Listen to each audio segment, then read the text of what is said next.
Mas pinatapang na pagtatanong. Ultimately, Senator, you can say that there was no VIP treatment. Pinalawak na talakayan sa mga isyu ng ating bayan. Sobra na. Hindi lamang sobra na yung pangungurakot nyo, sobra ng kahirapan ng taong bayan. Samahan niyo pa rin ako tuwing linggo, alas 12 hanggang alauna ng tanghali para alamin ang bawat katotohanan sa likod ng kontrobersya. Inulan ng batikos kamakailan ng aktres at asawa ni Senator Robin Hood Padilla na si Mariel Rodriguez. Dahil ito sa mga litratong kanyang ipinost sa social media kung saan makikita ang gluta drip session nito umano na ginawa sa loob ng Senado. Pinabulaanan ito ng aktres at sinabing vitamin C lamang daw ito. Kaugnay nito, isinumite ni Senator Nancy Binay ang Senate Resolution 952 na layong magsagawa ng investigasyon sa mga naitalang pagkasawi ng ilang individual dahil umano sa hindi otorisadong paggamit ng glutathione, partikular na ang intravenous o IV glutathione. Ayon kay Binay, nakababahala na bagamat may mga ibinigay ng babala ang Food and Drug Administration at Department of Health na hindi ligtas at illegal ang paggamit ng injectable glutathione para sa pagpapaganda o beauty enhancement at sa skin treatment. Partikular na sa pagpapaputi, marami pa ring personalidad o mga public figure ang gumagamit nito at nag-e-endorso rito. Para mabigyan tayo ng mas malinaw na eksplanasyon tungkol sa issue ng paggamit ng IV glutathione at kung ano nga ba ang sinasabi ng DOH tungkol dito, makakasama natin si DOH Undersecretary Eric Tayag. Yusek, good afternoon po. Thank you for joining us. Maraming salamat po. Yusek, matagal nang alam ito, I'm sure pati ng ating mga dermatologists dito sa bansa na hindi naman aprobado ng FDA at DOH ang paggamit ng glutathione kung ang purpose ay pagpapaganda, lalo na po yung pagpapaputi. Pero before anything else, can you please explain to us what glutathione is really for? Ano po ba talaga yung supplement o gamot na ito at para saan po ito?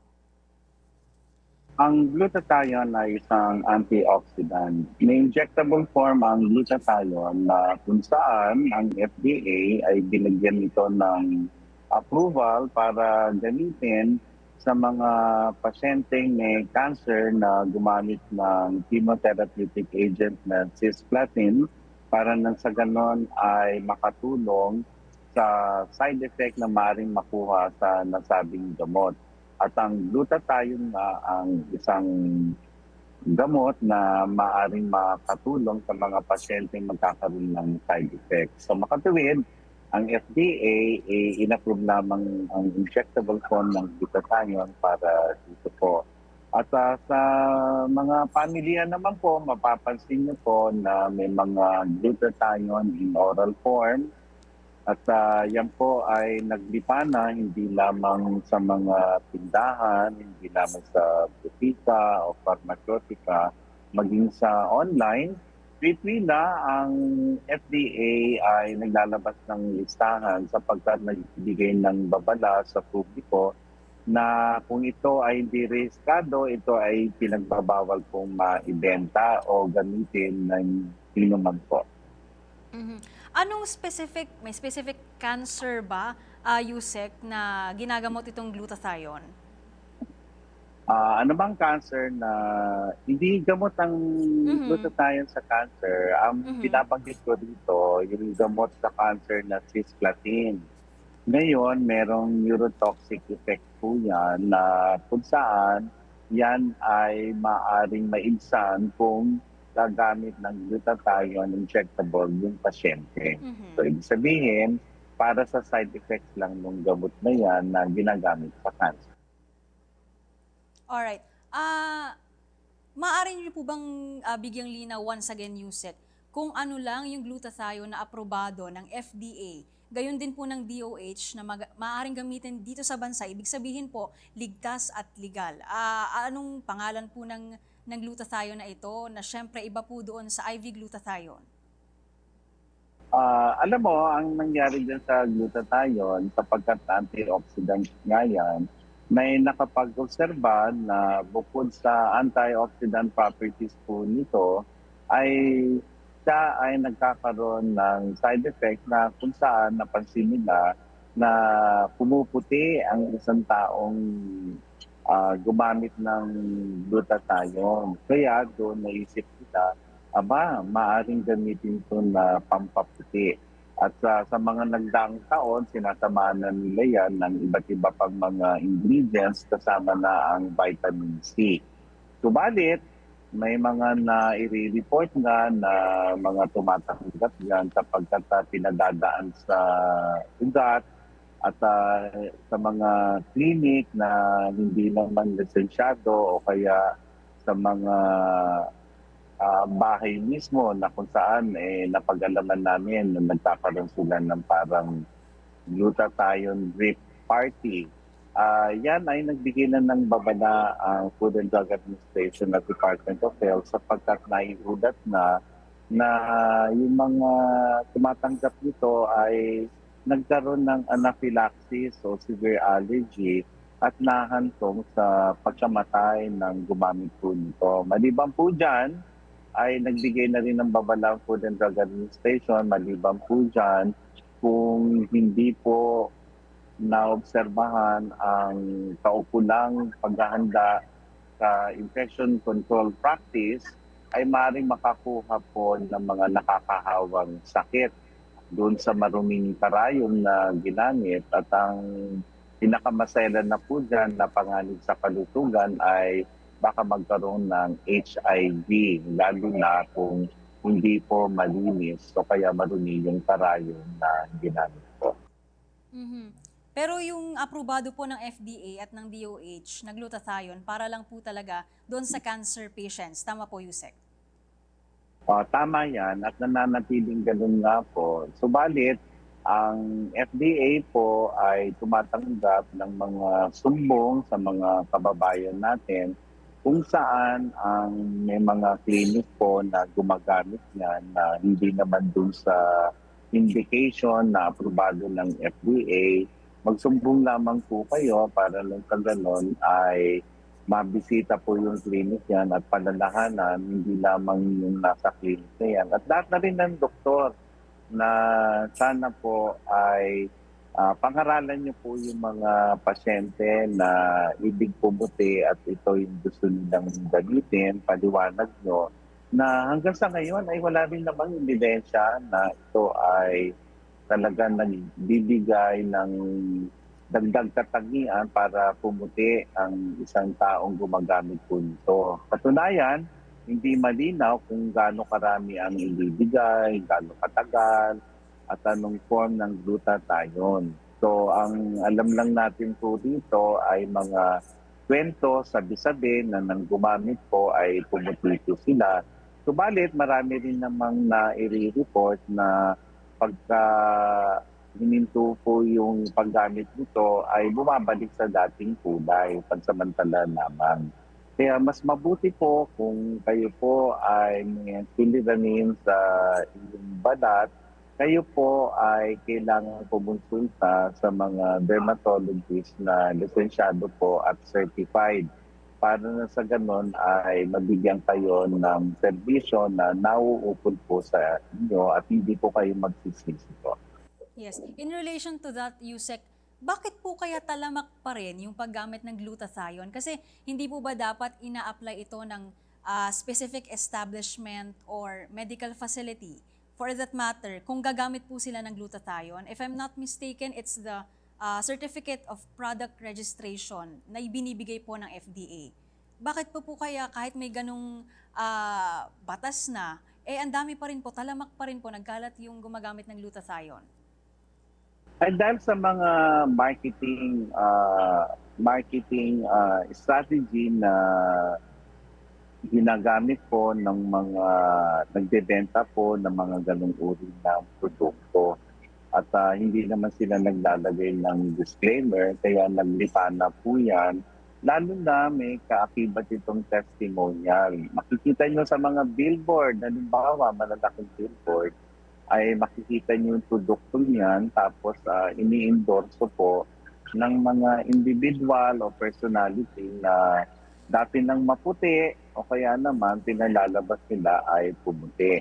At kasama sa marketing nila, na-alter na po yan, na-photoshop na po. So meron silang before and after.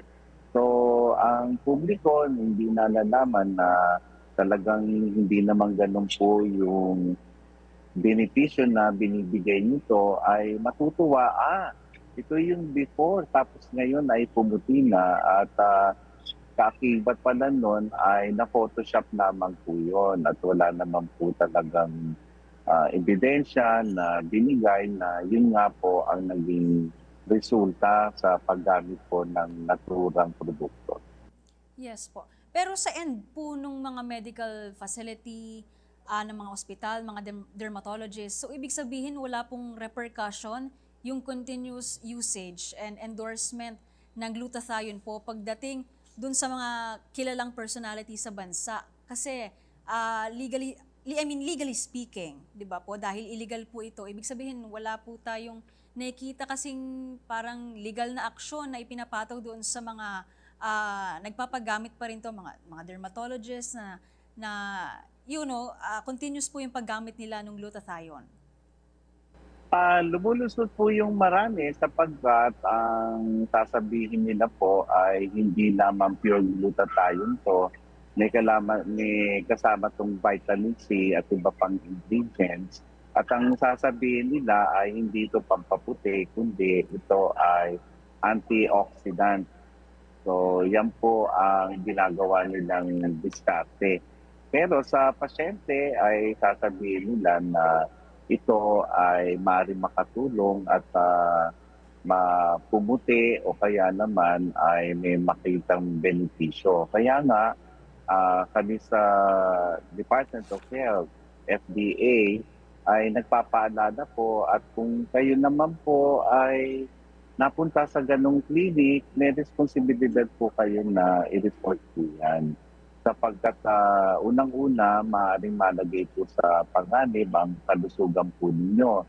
Baka matsambahan po kayo, hindi natin alam, lalo na't hindi naman sinasalaysay po sa inyo ng lubusan kung ano po yung ingredients na ibibigay po sa inyo kasi halo-halo na.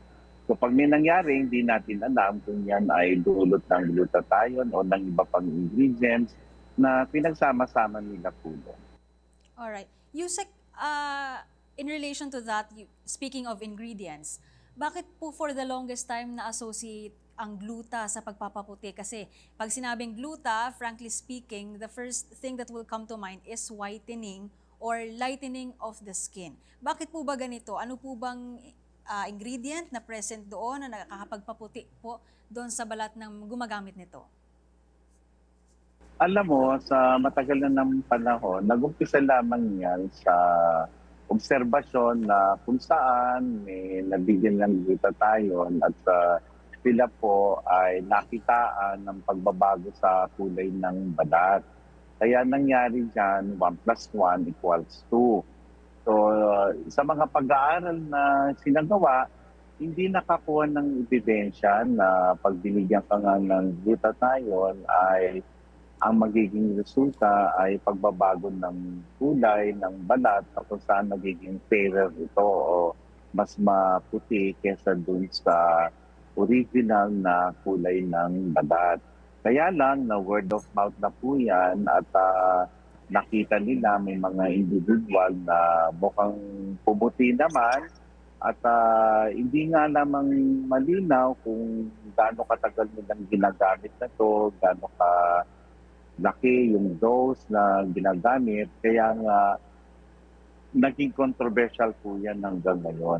Kaya ang mensahe po namin sa Department of Health, patuloy po yung pagpapaalala na yan po ay hindi nakakaputi, walang ebidensya. Kung sakaling kayo po ay napapayag na gamitin niya, magdalawang isip po kayo sapagkat maaaring maging panganib yan sa inyong kalusugan. Naintindihan namin na marami sa nagkakalakal, marami mga produkto nilalabas yan, sabon, spray at kung ano-ano pa at kung ano-anong mga marketing claims ang kanilang sinasabi po dyan. Mag-ingat po tayo, lalo na doon sa mga nakukuha niyo po online. baka mamaya ay ito ay mayroong mga ingredients na bukod hindi makakabigay ng benepisyo, bagkos malalagay pa po kayo sa panganib. Alright.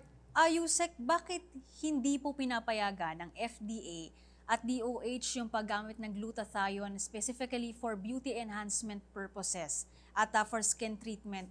Ano po ang pwedeng epekto nito sa kalusugan ng tao? What are the potential risks hanggang sa worst case scenario po, which is death? Okay, at the most kasi, ang iba ay nagpapalagay na ito ay maaaring gamitin as supplement, antioxidant nga. As an antioxidant, maaaring ito ay makatulong para makaiwas po tayo sa mga sakit katulad ng cancer. Sapagkat ang antioxidant ang siyang malaking bahagi na maaaring makatulong sa ating kalusugan. Kaya nga, dahil sa paggamit nito, napapansin nila na may pagkakaroon ng pagputi o pag-ibang kulay. So naniniwala sila na more than an antioxidant, ito ay pampaputi. Kaya lang, iba-ibang produkto nga yung lumabas. At ang delikado dito, yung injectable form, na maaaring mauwi sa panganib katulad na lamang ng mga nabanggit ko kanina. Kahit yan ay sa professional po na ginagamit, nandun pa rin po yung panganib. Kaya nga yung mga doktor po ay gumawa po ng mga guidelines tungkol po dyan para nang sa ganon ay hindi po maabuso ang glutathione as an antioxidant at hindi po papaputi. At yan po ang primary approval po ng Food and Drug Administration ay doon sa nabanggit po kanina sa mga pasyenteng may cancer at hindi sila magkaroon ng delikadong side effects sa paggamit ng cancer drug na cisplatin. Yusek, can we reiterate, ulitin lang po natin, bigyan nating linaw kung ano po yung mga harmful effects ng paggamit po ng IV glutathione doon sa mga hindi naman po cancer patients? Okay, unang-una, ang naitala na po sa mga tumatanggap po dito ay anaphylaxis o severe allergy na kung saan bukod sa pamamantal ay mabilis na mabilis, mahirapan mong huminga at kung hindi maagapan ay maaaring ikamatay. May isang uri ng allergy, yung Stevens-Johnson syndrome na tinatawag na kung saan nagkakaroon ng kakapal na blister. Severe allergy talaga to at ito ay mahirap gamutin. Yan ay na-report na po yan sa mga ilang pasyente po o individual na gumamit po ng nasabing produkto. Nabanggit niyo po, Yusek, nag-set ng guidelines ang DOH and I'm sure pati FDA tungkol dun sa mga medical facilities, of course, nagagamit po nitong glutathione at i-prescribe dun sa cancer patients. May we know, Yusek, ano po ba yung mga guidelines na ito? Yan po ay matagal na po yan. Mula pa yan ng more than a decade ago na naging fad na po yan. At yung mga iba pa nating kababayan na dyan, pumupunta pa sa ibang bansa sapagkat yan ay popular po. Katunayan, pag tinignan niyo yung social media at marketing, ang paggamit ng glutathione ay hindi nila taas ang sinasabing pampaputi. Kundi sasabihin nila na panlaban jet lag, panlaban ng stress at kung ano-ano pa. So katulad ng isang supplement, marami silang health claims. Kaya nga nagbibigay ng babala ang FDA na pag nagbigay ka ng health claims, yan ay sasaklawan na ng FDA at yan ay may pataw na sanction o violation sa sino mang nagbibigay ng ganung uri po ng marketing o advertisement po. Ano po kaya yung sanction na pwede nilang kaharapin, Doc? Yusek, kung sakali nga pong mapatunayan na false claims yung ibinibigay ng specific medical institution, would you give us an idea, Yusek?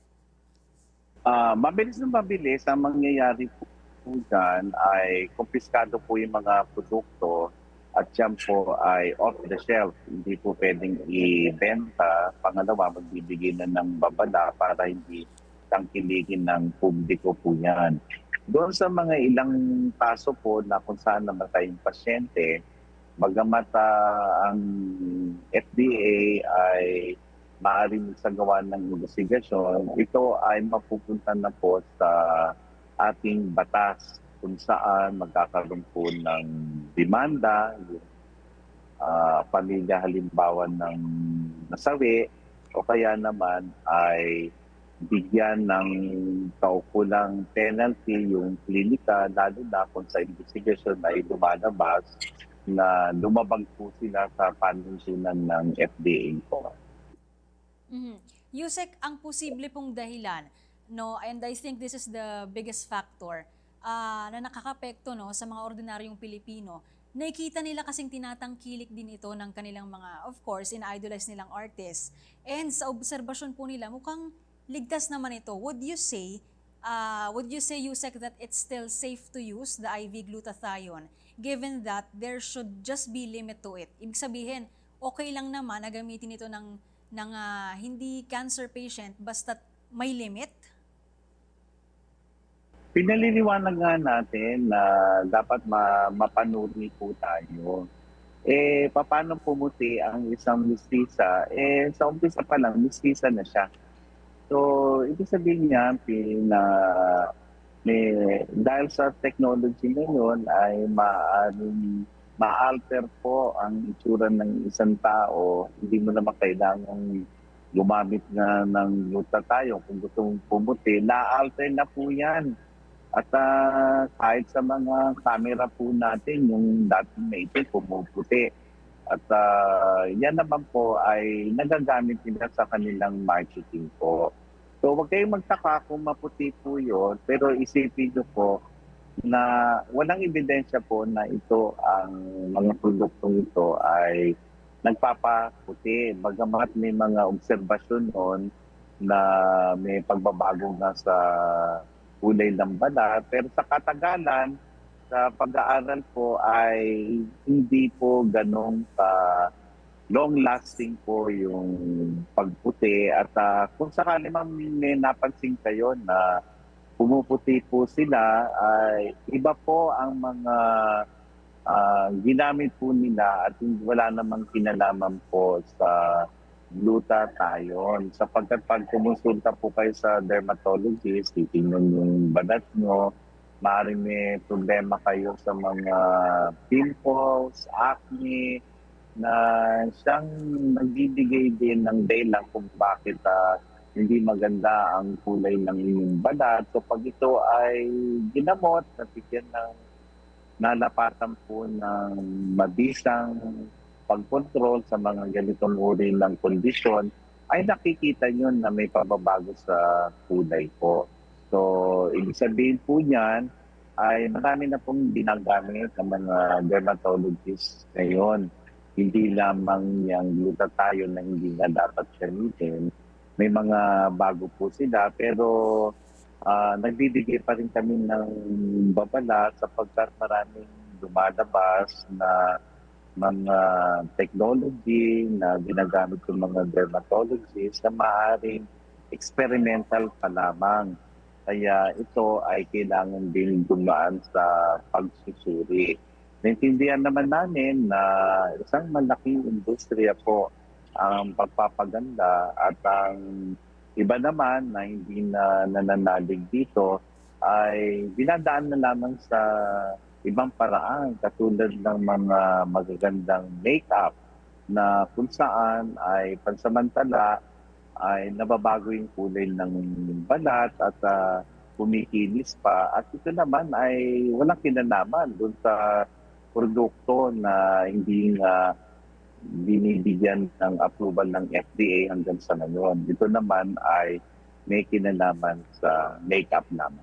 Ang aming statement po ay may aprobadong indication ng glutathione ay yan ay para sa mga cancer patients na gumamit ng cancer drug na cisplatin at nagkaroon sila ng side effect, makakatulong po yung glutathione. Maliban dyan, pumunta po kayo sa website ng FDA, nakalagay po yun ang regular na pag-aanunsyo ng FDA, mga produkto, pati brand, sinama na po ng FDA doon para na sa ganon ay hindi nyo po tangkilikin ang mga nasabing produkto. Sapagkat sila ay unregistered. So kung ang unregistered po, yung kanilang claims ay kaduda-duda. Sapagkat ang ating pong katawan ay magkakaiba po sa katawan po ng iba. At sino magsasabi na ang isang grupo ay vulnerable, so yan ay matatawag nating Russian roulette. Ibig sabihin, pag kinasa po yan, hindi natin alam kung sino sa atin ang maaring swertehin o maaring naman malagay sa panganib na ayaw naman natin mangyari na maring ikamatay po. Kaya nga, siguro sasang-ayon po yung marami na yung impormasyon na alam po natin ay dapat yun ay sa pangangalaga ng ating kalusugan. At hindi po namin binibigay yan upang hindi kayo hikayatin sa gusto nyo mangyari.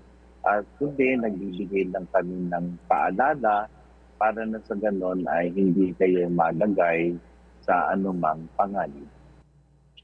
Alright, makakasama pa rin po natin si DOH Undersecretary Eric Tayag para talakayin po ang iba pang issue tungkol sa usapin ng paggamit po ng glutathione. Magbabalik po ang aming programa.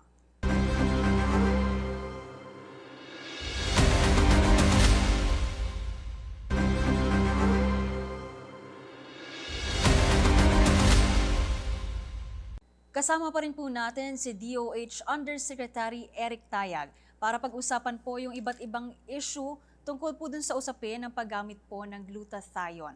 Alright, Yusek, let's talk about the reported deaths caused by the alleged use of intravenous or IV glutathione. Just recently po, si Senator Nancy Binay filed a Senate resolution which seeks to investigate on the reported deaths na may kinalaman nga raw po sa paggamit ng glutathione. And she cited Secretary Ted Herbosa's warning on the unsafe usage of gluta. And kasunod po ito ng report tungkol sa pagkamatay ng isang babae after allegedly receiving glutathione and stem cell intravenous infusion from a clinic in Quezon City.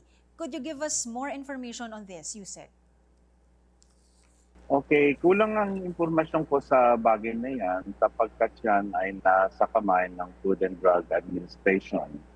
At ang may bibigay ko na impormasyon sa inyo, paulit-ulit, katulad ng binigay namin kanina, na may mga pagkain tayo na kung kayo ay naghahanap ng mga antioxidant na natural food, mataas ang glutathione sa halimbawa turmeric, avocado, yan, sa broccoli halimbawa. So tandaan natin na may mga pagkain naturally contains high levels ng glutathione. Subalit, gaya nga ng sinasabi namin sa iba't ibang health claims sa glutathione, ay wala pa talagang napapatunayan. Pero as an antioxidant, at ito ay magagamit naman po. Ngayon, doon po sa namatay po, ang FDA ay maaaring tapos na po yung investigasyon nila at para malaman kung ano nga po yung nangyari. Subalit, ang makakatulong po ordinarily pag may ganun namatay po ay sa pamamagitan ng autopsiya na kung saan ay doon malalaman kung ano talaga ang kinamatay po. So ang FDA naman ay hindi nagsasagawa ng autopsy po yan. Ang ginagawa ng FDA ay in-inspection yon, klinika kasama po ng isa pang opisina sa amin sa Department of Health para makita kung ano ang sitwasyon ng nangyari po ang nasabing insidente. At ang purpose naman po nito ay bigyan ng pagpapataw kung meron mang violation po na ginawa ang nasabing klinika. At kung doon naman po sa mga doktor o profesional na maaaring nasangkot po rito, ang yan po naman ay sa Professional Regulation Commission. At siyempre, may iba pa pong pathway tayong tinatawag kung saan ang pagrereklamo po ng pamilya ng nasawi ay isa na lamang pong paraan para malaman kung ano talaga ang napapaloob sa mga pangyayari po. So, ang FDA, iba po ang tinitingnan nila at may ibang opisina kami sa Department of Health, iba rin naman po yung tinitingnan. So, sa ngayon po ay wala po ako ang inyong lingkod na informasyon tungkol po dito at kung ito po ay magkakaroon pa po ng mas masusing pag-aaral o pagsusuri, ay maaring isa rin yan sa kanilang rekomendasyon. Tandaan po natin ang nasabing pasyente ay nabigyan po at alam namin, hindi ko lang makumpirma na may maselang sakit din ang pasyente at kaya nga nangailangan po siya ng paggamit ng mix product, hindi lamang glutathione, kasama na yung stem cell. Ngayon, ang masasabi ko lang, may dadagdag ko dyan, ang isang klinika po ay hindi maaring magbigay ng stem cell kung siya po ay hindi kasama dun sa anin na certified na siya lamang ang maaring magbigay ng stem cell treatment.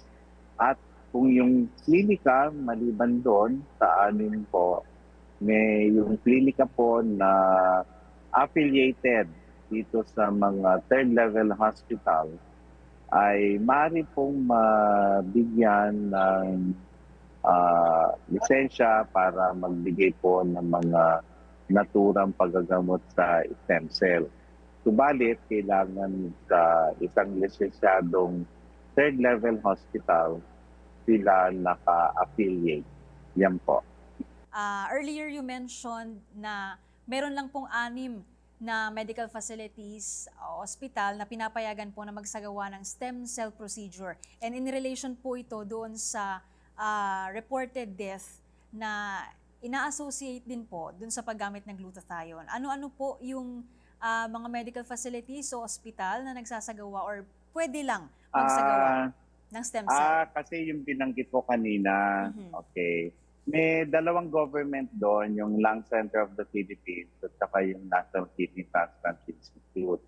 Tapos yung iba, yung private na, yung Makati Medical Center at yung 2 St. Luke's Medical Center, yung isa sa Quezon City at saka yung isa sa DGC sa Global St. Luke's Medical Center at saka yung Asian Stem Cell Institute. Pero gusto naming linawin kung may clinic po na nabigyan ng lisensya na gumamit po ng stem cell treatment, ay kailangan affiliated sila sa isang third level hospital. Para na sa ganun ay maaaring din silang magsagawa ng nasabing procedure. Kasi hindi naman pwede na kung mapapansin mo, nandito lamang sa Metro Manila po yan. At hindi naman pwede po na iba nating kababayan ay kailangan pang lumuwas. So kung ito naman po ay affiliated sa isang third level hospital, yan po ay nabibigyan naman po sila ng lisensya para magsagawa ng ganitong procedure. Kaya lang gusto namin linawin na maaring yung iba ay maging biktima rin sa false claims. May listahan lang po kasi FDA kung saan pwedeng gamitin ang pwedeng pang-uri kasi yung stem cell treatment. Una na rito, matagal ng panahon ay para sa mga pasyenteng may leukemia. Yan po ay kitang-kitang ebidensya na yung stem cell treatment ay nakakatulong. So, ang nangyayari dyan, pinapatay muna ng cancer drugs yung cancer cells sa leukemia at dahil sa ang naapektuhan ay mga stem cells na rin at nandun kasi tumubo yung tumor, kailang mapalitan yon kaya sinasalin po yung stem cell para na sa ganon ay makarecover po at pagkaroon ng remission ng isang pasyente may leukemia. So, hindi po yan para sa lahat. Kung may naririnig po kayo na yan ay pampahaba ng buhay, wala naman pong ebidensya na ganun po. Ito ay may kinalaman sa mga kondisyon katulad ng binanggit ko, yung cancer halimbawa. Alright. Maliban po sa case na yon, Yusek, meron po bang ibang record ng DOH o FDA when it comes to reported deaths, yung na-confirm po na namatay po because of the usage of glutathione? Alam mo, ito ay nare-report lamang at sa pankahapian. Kung gusto nating balikan kung talagang may namatay sa mga nasabing produkto, yan ay kailangan nakasaad sa medical certificate. At ang ahensya po na siyang may pangunahing role na matatawag para sa pagbibigay ng report tungkol po dyan ay ang Philippine Statistics Authority sapagkat sila ang naglilista ng officially kung ano po ang naging sanhi ng pagkamatay ng isang tao dito sa ating bansa. Isang magandang pagsusuri yan na kung saan, kung may mga doktor tayo na may ginagawang pag-aaral sa mga nasabing sitwasyon na may namatay, yan ay isang paraan din para magkaroon tayo ng informasyon, totoo man o hindi, para sa mga nasabi pong balita. Alright. Yusek, on the end of the Department of Health, ano po ang aksyon na ginagawa natin to educate Filipinos on the unsafe and illegal use of glutathione? What does DOH do to better the knowledge of the public when it comes po sa paggamit po ng glutathione? Ano po ang mga efforts ng ahensya? Okay. Una, panawagan namin ay sa medical profession at sa mga dermatologists na kung saan sa inyong grupo po ay maikalat niyo po kung ano ang tama at mali sa paggamit ng mga ganong produkto po. Umaasa kami kung ito po ay talagang sinusuportahan ng ating mga doktor kasi kung walang magbibigay po, wala naman po talagang makatatanggap sa ating mga kababayan. Maliban na lamang at ito nga nakakarating sa amin kahit sa mga ordinaryong beauty parlors ay ginagawa to pandagdag kita sa mga nasabing beauty parlors. Ito po ay mali at ito ay dapat i-report sapagkat may violation na sigurado po iyan. So kung sakaling may kailangan yun ng glutathione doon nga sa nasabing aprobadong indication, doktor lamang po ang pwede kong magasiwa sa pagbibigay ng nasabing produkto. Pangalawa, sa publiko po, paalala po, parang sa ganon ay hindi po kayo maging biktima po ng mga false claims. Pagamat pinaliliwanag din namin sa inyo kung talagang sa pagbabasa nyo po o impormasyong natanggap nyo na ang glutathione ay pinakamainam na antioxidant, marami po tayong pagkain na sagana po sa glutathione. Binanggit ko na yung turmeric, avocado, yung broccoli, sinama po natin yan. At yung as green asparagus, kasama yan, mataas ang glutathione yan. Kaya lang, nagbibigay din kami ng impormasyon sa inyo na kung may mga health claims po, hindi po ganun kasi katatag po yung ebidensya.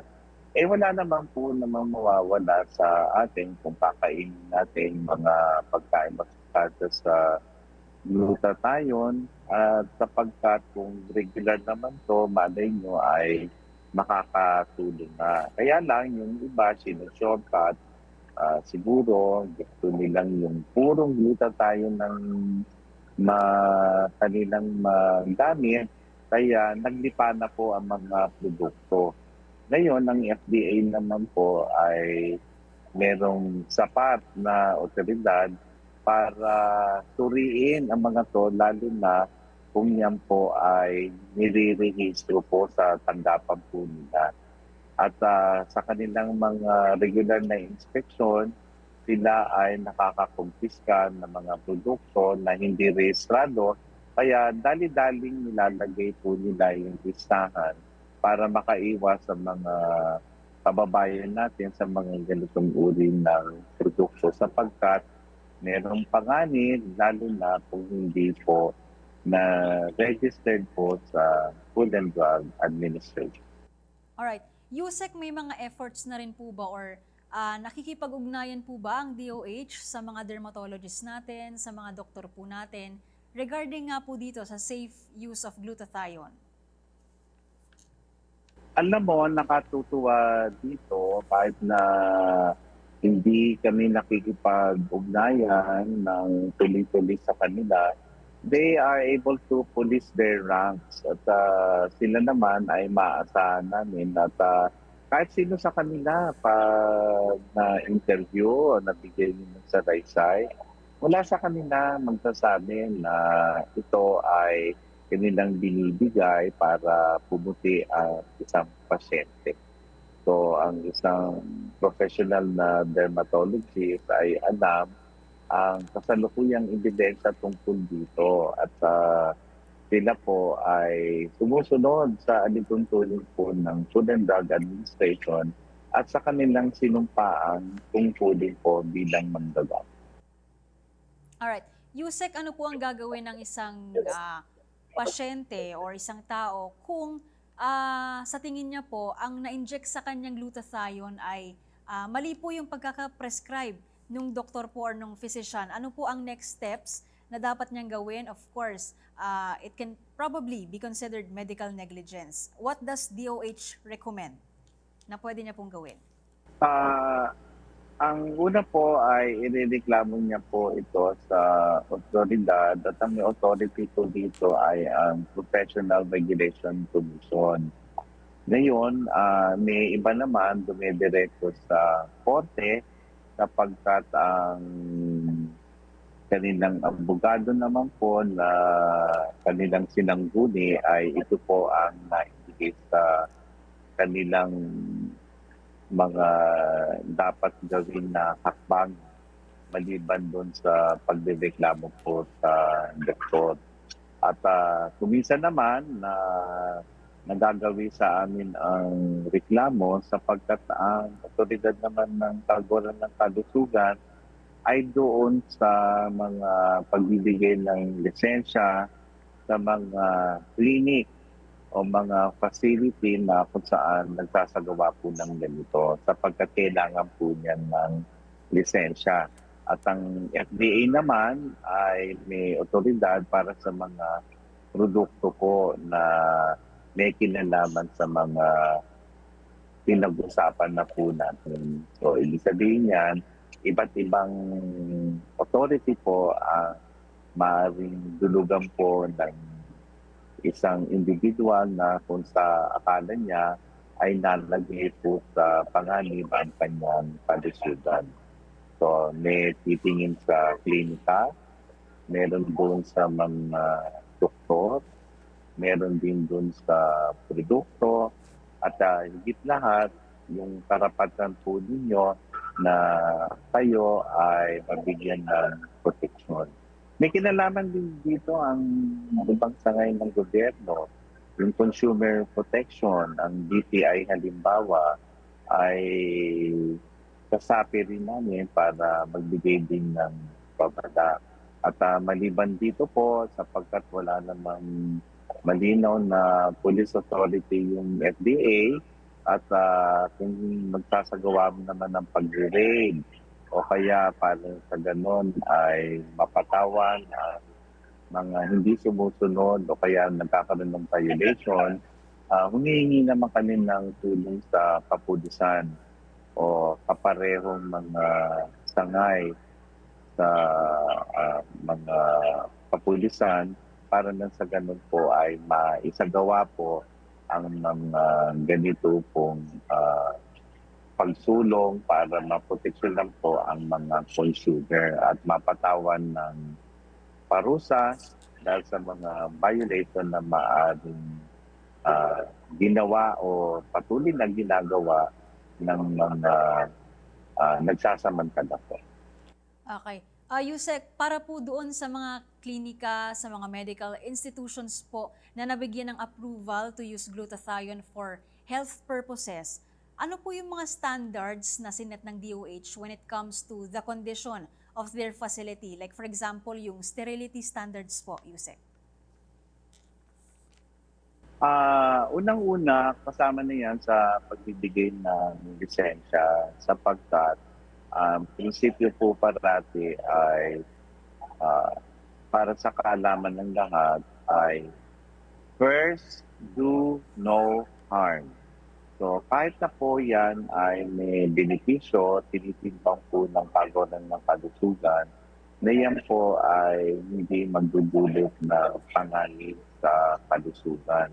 Kaya nga sa pag-lisensya po ng mga ganitong klinika o facilities ay importante po na yung kalinisan, infection control, at pati po yung disenyo ng isang klinika ay binubusisi po yan ng Department of Health. Halimbawa, may hugasan ba yan ng kamay? Yan ba ay may tapunan ng basura? Paano po nakokolekta ang mga waste? Paano po nadi-dispose yung mga yan? So yan ay tinitingnan po lahat. Maliban po dyan, maasa rin ng Pagawaan ng Kalusugan na ang mga magsasagawa ng ganitong procedure ay certified po ang mga profesional.